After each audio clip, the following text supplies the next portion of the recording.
सत्य वचन की राह पर चले हम सदा, यीशु का साथ हो रहे हमारी हर दुआ।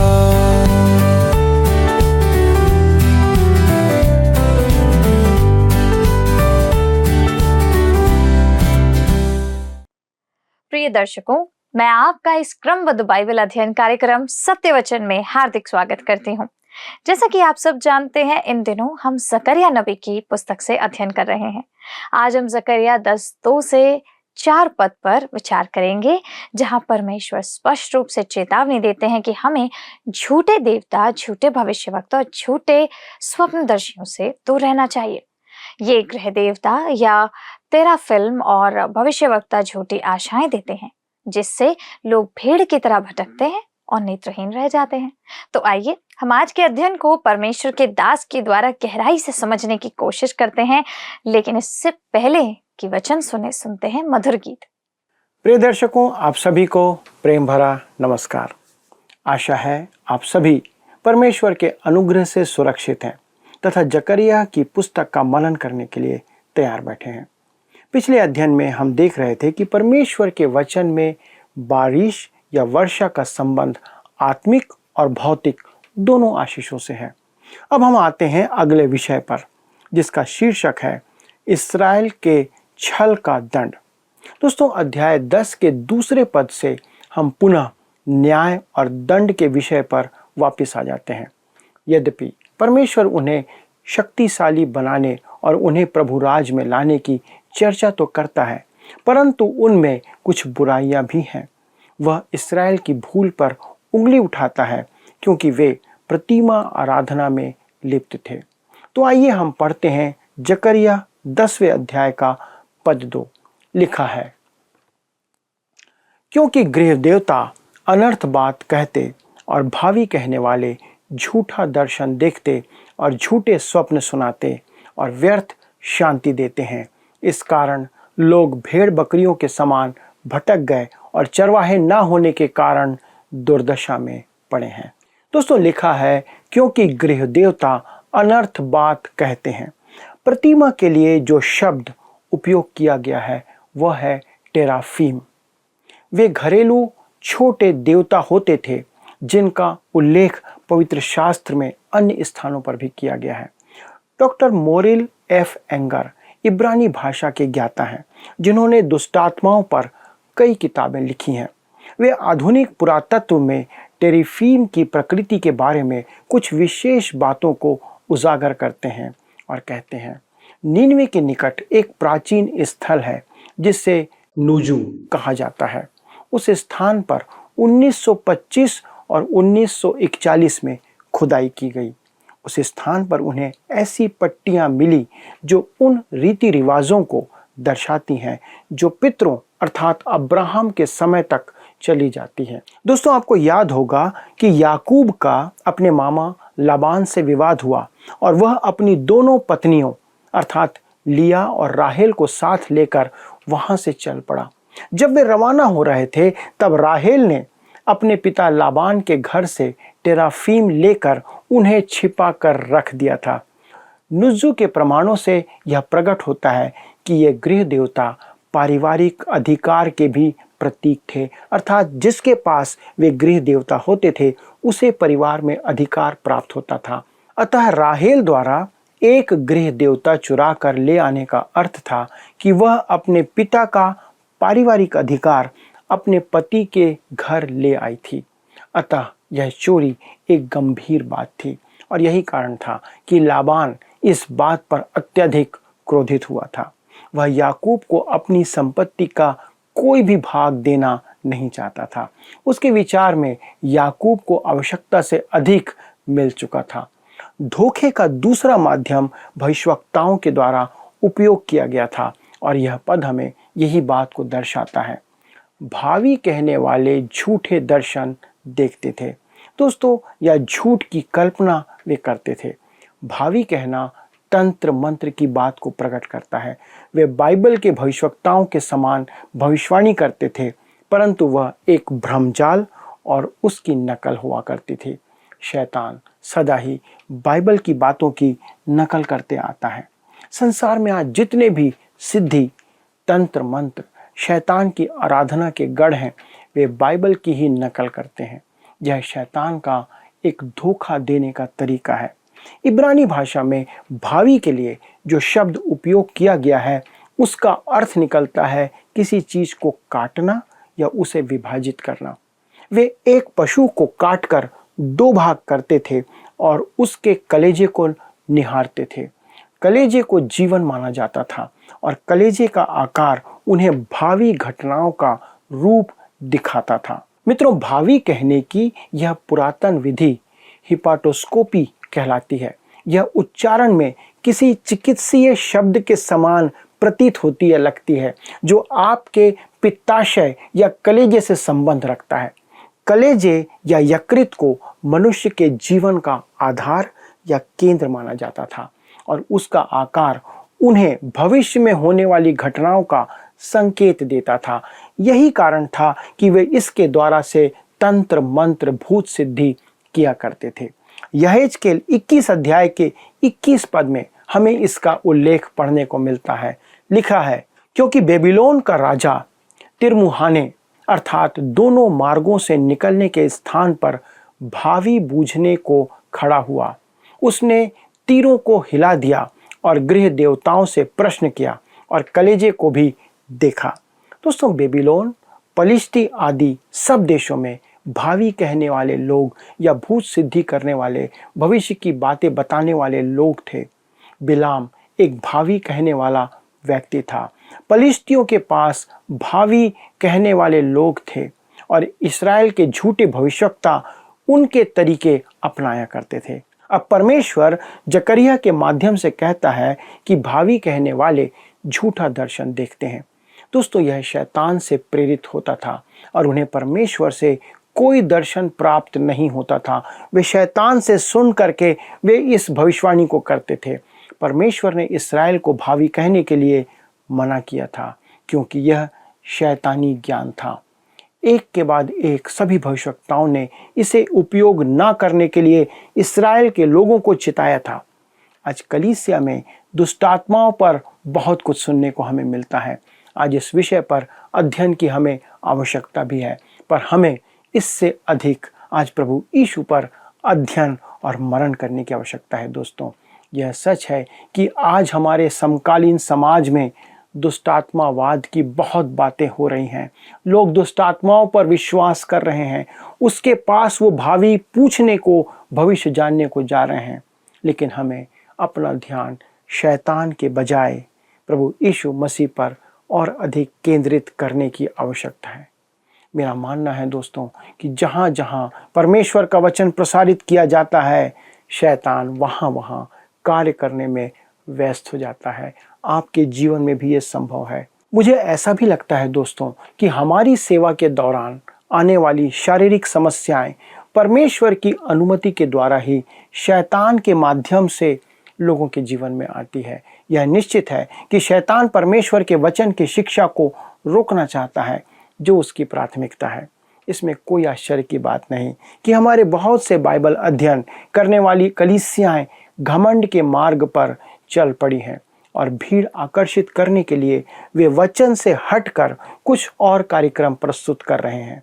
दोस्तों, मेरे मित्रों, परमेश्वर यदि किसी बात का अंततः आदर करेगा तो केवल वह यह है, उसका वचन जो उसने हमें दिया है। और इन दिनों हमें अपनी आंखें केवल प्रभु यीशु मसीह पर ही केंद्रित रखने की आवश्यकता है। हमारी रूढ़िवादी कलीसियाओं में झूठी शिक्षाओं के प्रवेश करने का कारण आज क्या है? मेरे विचार में शैतान विश्वासियों को छलने के लिए निकल पड़ा है। वह किसी भी प्रतिष्ठा को धूमिल कर सकता है। यही कारण है कि हमें परमेश्वर की सुरक्षा की आज आवश्यकता है। हमें अपनी आंखें प्रभु यीशु मसीह पर लगाए रखने की आवश्यकता है। परमेश्वर के निकट रहने से हम शैतान और दुष्टात्माओं से दूर रह पाते हैं। आज हमारा ध्यान लोगों में से दुष्टात्माओं निकालने से अधिक उनमें पवित्र आत्मा के रोपे जाने पर होना चाहिए। दोस्तों, यह अधिक महत्वपूर्ण है। आपको याद होगा कि प्रभु यीशु मसीह ने जब दुष्टात्मा ग्रसित युवक का दृष्टांत सुनाया था, दुष्ट आत्माएं उस मनुष्य से बाहर निकाली गईं और वह पूरी तरह से स्वच्छ और साफ हो गया। हालांकि दुष्ट आत्माओं से मुक्त हो गया था, लेकिन उसके उस खाली जीवन को भरने के लिए कुछ भी नहीं था जिससे उसका खाली जीवन भरा जा सके। जब यह दुष्ट आत्मा इधर उधर घूमते फिरते थक गई तो फिर उसने उस मनुष्य को याद किया और वह उसके पास अंदर आती है और उसके जीवन में फिर से वास करने लग जाती है, क्योंकि वह उसके लिए एक आसान शिकार था। जब हमारे जीवन में पवित्र आत्मा रहेगा तो दुष्ट आत्मा हमारे जीवन में प्रवेश नहीं कर पाएगा। तब उस दुष्ट आत्मा ने अपने साथ कुछ अन्य दुष्ट आत्माओं को भी साथ लाया और उसकी अगली दशा पिछली दशा से भी बदतर हो गई। तो आप अनुमान लगा सकते हैं कि दुष्ट आत्माओं को निकालना काफ़ी नहीं है, पर उसके साथ जीवन में मसीह का और पवित्र आत्मा का भरा जाना उससे भी ज़्यादा आवश्यक है। इस्राएल ने परमेश्वर के संदेशवाहकों को और परमेश्वर के संदेश को अस्वीकार किया तो वे शैतानी भ्रमजाल में फंस गए। अतः परमेश्वर जकरिया के द्वारा उनसे कहता है, जैसा लिखा है, क्योंकि गृह देवता अनर्थ बात कहते और भावी कहने वाले झूठा दर्शन देखते और झूठे स्वप्न सुनाते और व्यर्थ शांति देते हैं, इस कारण लोग भेड़ बकरियों के समान भटक गए और चरवाहे ना होने के कारण दुर्दशा में पड़े हैं। दोस्तों, उस समय इस्राएल में एक भी अच्छा अगुवा नहीं था। मित्रों, आप और मैं एक ऐसे समय में जी रहे हैं जब शैतानी शक्तियों का प्रगटीकरण बहुतायत से आज समाज में हो रहा है। आज बहुत से लोग मनुष्यों और संगठनों का मूल्यांकन उनकी सफलता के आधार पर कर रहे हैं। उन्हें कभी यह समझ नहीं आता है कि हमें आत्माओं को परखना चाहिए। जैसा यूहन्ना अपनी पत्री में लिखता है, पहला यूहन्ना 4 और उसका 1 लिखा है, हे प्रियो, हर एक आत्मा की प्रतीति ना करो, वरन आत्माओं को परखो कि वे परमेश्वर की ओर से हैं कि नहीं, क्योंकि बहुत से झूठे भविष्यवक्ता जगत में निकल खड़े हुए हैं। आज समय की मांग यह नहीं है कि हम युवाओं के लिए अनेक कार्यक्रम आयोजित करें या कलीसिया में लोगों को प्रोत्साहित करने के लिए कोई नई तकनीक अपनाएं। आज हमें सिर्फ सच्चे चरवाहे चाहिए जो भेड़ों को परमेश्वर के वचन की चराई करा सकें, जो लोगों को वचन की शिक्षा दे सके। आइए हम आगे बढ़ते हैं। जकरिया 10 अध्याय के पद 3 को पढ़ते हैं। लिखा है, मेरा क्रोध चरवाहों पर भड़का है और मैं उन बकरों को दंड दूंगा, क्योंकि सेनाओं का यहोवा अपने झुंड अर्थात यहूदा के घराने का हाल देखने को आएगा और लड़ाई में उनको अपना हष्ट-पुष्ट घोड़ा सा बनाएगा। लिखा है, मेरा क्रोध चरवाहों पर भड़का है। दोस्तों, ये चरवाहे इस्राएल के अंदर झूठे भविष्यवक्ता थे जो तंत्र मंत्र और भूत सिद्धि की ओर मुड़ गए थे। वे परमेश्वर से विमुख होकर उस अलौकिकता की ओर फिर गए थे जो शैतानी था। और तब यह भी लिखा है, और मैं उन बकरों को दंड दूंगा। दोस्तों, यहाँ परमेश्वर इस्राएल के अगुओं को बकरे कह रहा है। एक व्यक्ति जो किसी कसाई खाने में काम करता था, वह अपना अनुभव बताते हुए कहता है, वह स्थान खून से भरा रहता था और किसी भी सामान्य व्यक्ति के लिए वहाँ रहना बहुत मुश्किल था। पर आगे वो ये कहता है और बताता है कि उस स्थान पर सबसे क्रूरता की बात यह थी कि वहाँ पर एक बूढ़ा बकरा था जिसके गले में घंटी बंधी रहती थी और उसका नाम उन्होंने यहूदा रखा था। उसका काम यह था कि वह उन बकरों की अगुवाई करता था जो काटे जाने के लिए उस स्थान पर ले जाए जाते थे। दूसरे बकरे उसकी घंटी की आवाज़ सुनकर उसके पीछे पीछे चले जाते थे और तब वे काटे जाते थे।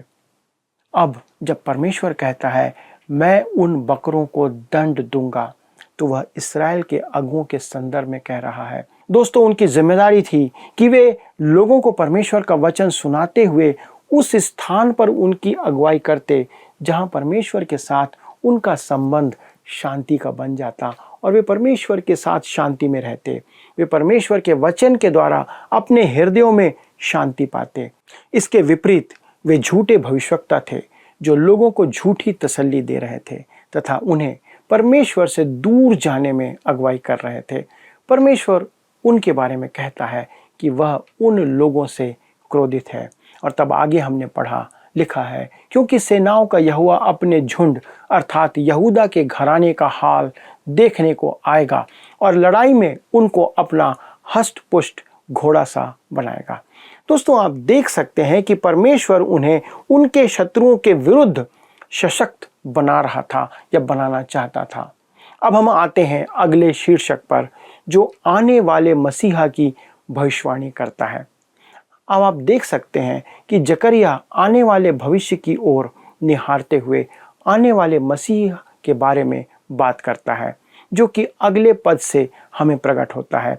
आइए हम पढ़ें जकरिया 10 अध्याय उसका पद 4। लिखा है, उसी में से कोने का पत्थर, उसी में से खूंटी, उसी में से युद्ध का धनुष, उसी में से सब प्रधान प्रकट होंगे। दोस्तों, लिखा है उसी में से। प्रश्न है किस में से, और उत्तर है उनमें से जो आने वाला है।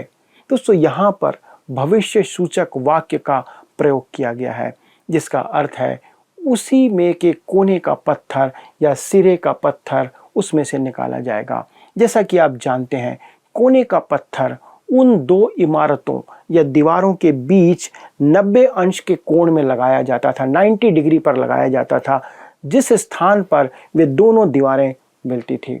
यह एक चौरस पत्थर होता था जो वहां लगाया जाता था।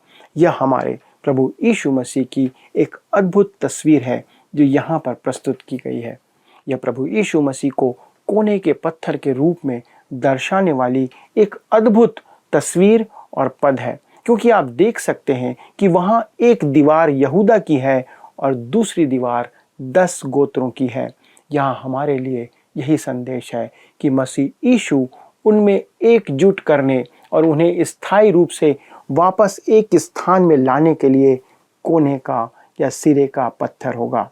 दोस्तों, इन सब बातों के ऊपर कोने का पत्थर इससे भी अधिक बड़ा अर्थ रखता है, जो हमें परमेश्वर का एक और अद्भुत चित्रण प्रकट करता है। जैसा यशायाह इसी बात को यशायाह 28 अध्याय के 16 पद में कहता है। लिखा है, इसलिए प्रभु यहोवा यूं कहता है, देखो मैंने सियोन में नींव का एक पत्थर रखा है, एक परखा हुआ पत्थर, कोने का अनमोल और अति दृढ़ नींव के योग्य पत्थर, और जो कोई विश्वास रखे वह उतावली ना करेगा।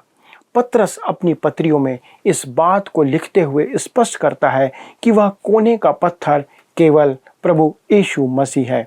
जैसा पहला पतरस 2 अध्याय के पद 6 में पतरस इसी बात को प्रकट करते हुए स्पष्ट करता है। लिखा है, इस कारण पवित्र शास्त्र में भी आया है, देखो मैं सियोन में कोने के सिरे का चुना हुआ और बहुमूल्य पत्थर धरता हूँ, और जो कोई उस पर विश्वास करेगा वह किसी रीति से लज्जित नहीं होगा। दोस्तों, आपने ध्यान दिया होगा कि पतरस इस संबंध में लज्जित नहीं होगा शब्द का उपयोग करता है, पर यशायाह कहता है वह उतावली ना करेगा, जिसका अर्थ है कि वे हड़बड़ी में ना पड़े, ना ही वे भ्रमित होंगे। दोनों यही विचार कहते हैं। मित्रों, इन दिनों में जिसमें हम जी रहे हैं, सब तंत्र मंत्र और शैतानी विद्या का क्या हल है? सबसे पहली बात है कि इससे हमारा कोई लेना देना नहीं है। आपको इससे दूर रहना है। हमें इससे दूर रहने के लिए हिदायत दी गई है। दूसरी बात, हमें परमेश्वर के वचन और प्रभु यीशु मसीह की निकटता में बने रहना है, और इसी के द्वारा से हम इन बातों से बच सकते हैं। दोस्तों, यहाँ पर जकरिया की पुस्तक में आप देख सकते हैं कि शैतानी तंत्र मंत्र की चेतावनी देने के बाद वह सीधे सीधे कोने के पत्थर के सिरे की चर्चा आरंभ कर देता है। दोस्तों, हमें यह नहीं सोचना चाहिए कि हम इतने बुद्धिमान या समझदार हो गए हैं कि हम जादू टोने या भूत सिद्धि से धोखा नहीं खा सकते या नहीं खाएंगे। अपने समय में यूनानी लोग बहुत बुद्धिमान हुआ करते थे, पर फिर भी वे लगातार डेल्फी की गुफा में यात्रा किया करते थे।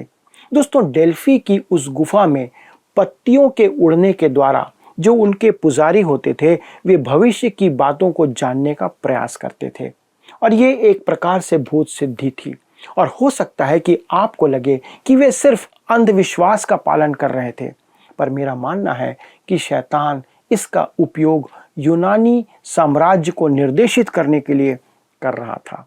आज कितने नेता हैं और कितने सामान्य लोग हैं जो अपने भविष्य को जानने के लिए इस प्रकार के तंत्र मंत्र, भूत सिद्धि के पीछे लगे हुए हैं। दोस्तों, यह गलत माध्यम से जानकारी प्राप्त करना है। तब प्रश्न है कि हमें क्या करना चाहिए, आपको क्या करना चाहिए।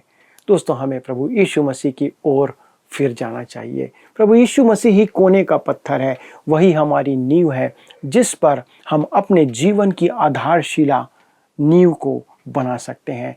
जैसा पहला पत्रस 2 अध्याय उसके 7 और 8 पद में लिखा हुआ है, कहता है, अतः तुम्हारे लिए जो विश्वास करते हो वह तो बहुमूल्य है, पर जो विश्वास नहीं करते उनके लिए जिस पत्थर को राजमिस्त्रियों ने निकम्मा ठहराया था वही कोने का सिरा हो गया और ठेस लगने का पत्थर और ठोकर खाने की चट्टान हो गया, क्योंकि वे तो वचन को ना मानकर ठोकर खाते हैं और इसी के लिए वे ठहराए भी गए थे। दोस्तों, मेरा मानना है कि जो लोग इस तंत्र मंत्र, भूत सिद्धि की विद्या की ओर आकर्षित होते हैं, ये वे हैं जो परमेश्वर का वचन और सुसमाचार सुन करके या सुन चुके हैं पर उन्होंने उससे मुंह मोड़ लिया है। वे वचन सुनकर परमेश्वर से दूर चले जाते हैं। जब कोई मनुष्य परमेश्वर की सच्चाई का इनकार करता है तब परमेश्वर उनमें एक भटका देने वाली सामर्थ्य या आत्मा को भेज देता है कि वे झूठ पर विश्वास कर लें। जैसा 2 थिस्सलुनीकियों 2 अध्याय के 11 पद में लिखा है, इसी कारण परमेश्वर उनमें एक भटका देने वाली सामर्थ को भेजेगा कि वे झूठ की प्रतीति करें।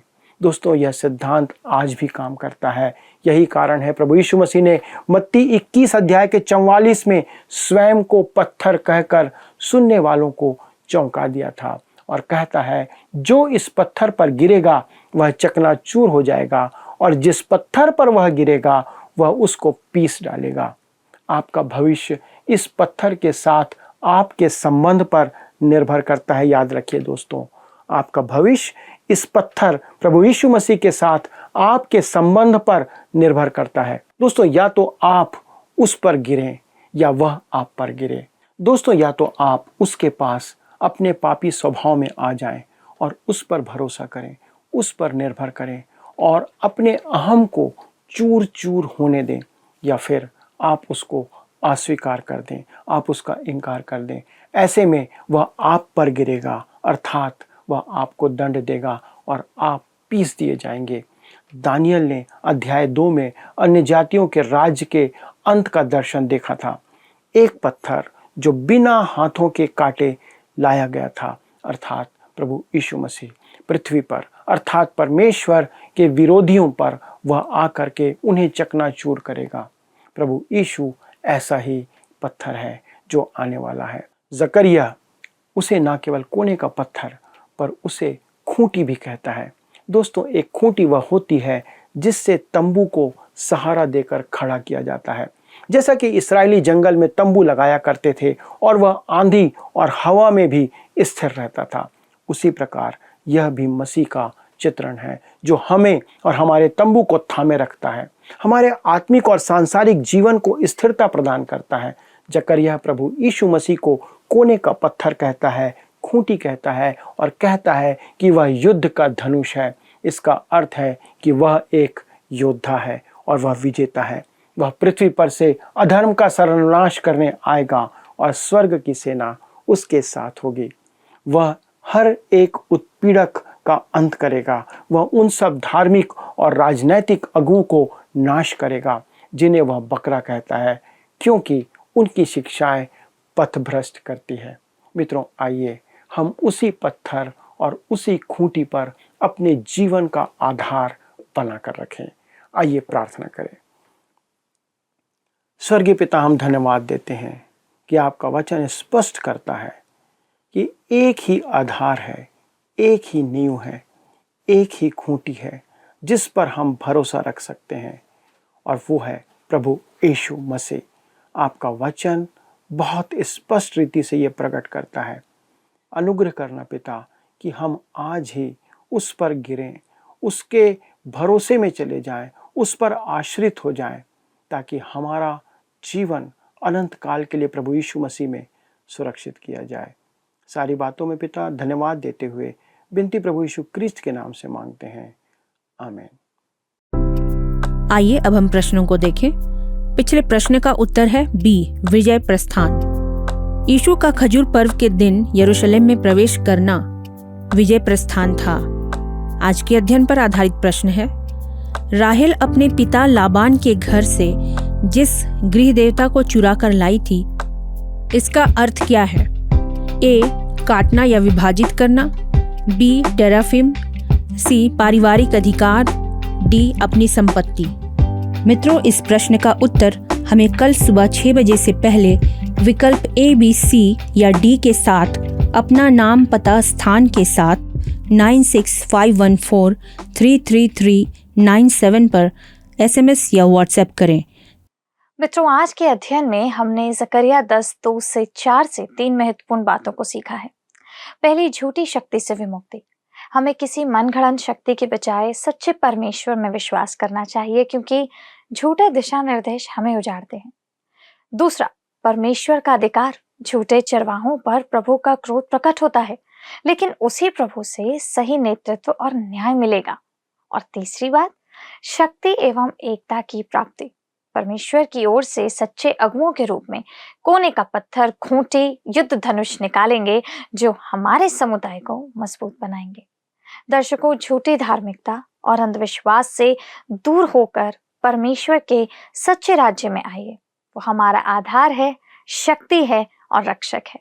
परमेश्वर हमें घोड़ों की तरह मजबूत बनाएगा और हम सच्चे नेतृत्व और सामूहिक विजय के साथ विश्वास में अडिग चलेंगे। लेकिन क्या आज आप इसके लिए तैयार हैं? इसी प्रश्न के साथ आपको छोड़े चले जा रहे हैं। इस पर चिंतन करिएगा और हम आपके बातों का, आपके कॉलों का इंतजार करेंगे।